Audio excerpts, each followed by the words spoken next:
yemek yapıyorlar ya. He, hatırladım efendim. Tam onu izliyordum. Birden bir tartışma çıktı. Ya efendim, ne yapıyorum? Düşünüyorum, konsantre oluyorum. Tamam. Hadi bir daha ol. Konsantre de göreyim. Güzel oldu.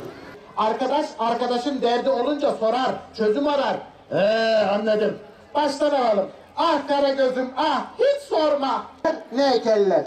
Vallahi Hacı Cavcav mevsimine göre değişir. Yani arpa ekerler, buğday ekerler. Hayır Karagöz'üm, hayır. Biber ekerler, tuz ekerler. Size yeni isim buldum.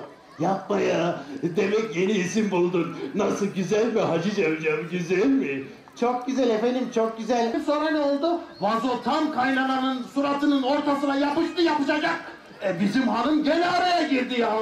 Aklım geçtim öbür tarafa. Ya kadıncağızın işi var tabii efendim.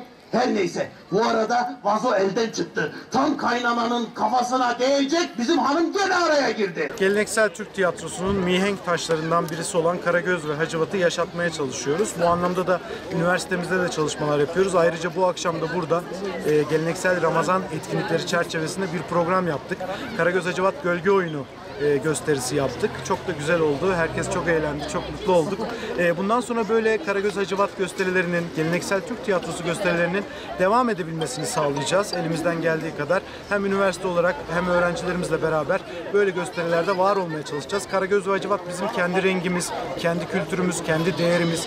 Biz buna sahip çıkmak istiyoruz. Kültürümüzü gelecek nesillere de aktarmak istiyoruz.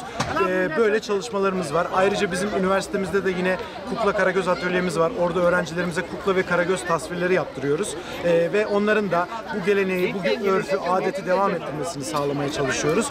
Eğer biz bu geleneği devam ettirmezsek öğrencilerimiz, çocuklarımız, geleceğimiz başka karakterleri kendilerine rol model olarak benimseyecekler ve bu da bizim kültürümüzün kaybolmasına neden olacak. Geleneksel Ramazan etkinlikleri Muş'ta tüm hızıyla devam edecek.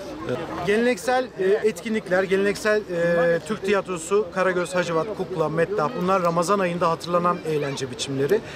İftardan sonra gösteriler yapılıyor büyük şehirlerde. Maalesef şehrimizde böyle gösteriler yok. Ama biz bu ruhu yaşatmaya çalışıyoruz. Bu etkinlikler tamamen Ramazan'ın doğasına, Ramazan'ın manevi huzuruna uygun etkinliklerdir. Biz de bunu halkımızla paylaşıyoruz.